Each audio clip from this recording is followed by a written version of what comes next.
So, ayun guys, marami nagtatanong paano daw mag-remixer. So, punta lang po tayo sa profile. Then, punta po sa dashboard. Hanapin po natin yung achievement. And then, pagkapunta po ng achievement, isi all po natin. Hanapin si remixer. Then, i-click po natin. Ayan, watch reels. So, i-click po ulit natin si watch reels.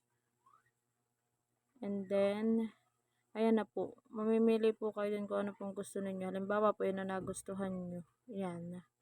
So, punta po tayo dun sa tatlong tuldok sa baba.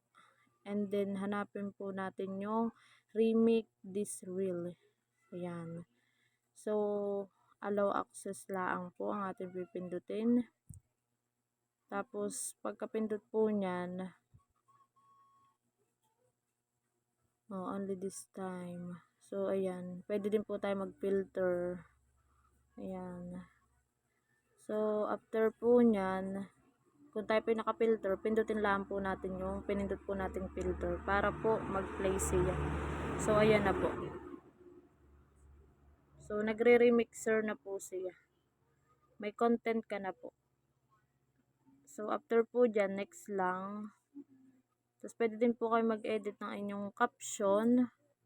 Diyan sa tapos meron din po tayong caption dito sa So, ayan, lalagyan na lang po natin iyan ng caption. Yang describe your reel. So, ayan po. Pagkalagay po diyan, pwede na pong i-share post. Tapos, pag na-post na po, so, ang makikita po natin ay, ayan, ganyan na po siya. Kumbaga, may content ka na po. Ayan, naka-remix na po siya. So, yan lamang po. Sana po ay nakatulong. Thank you for watching.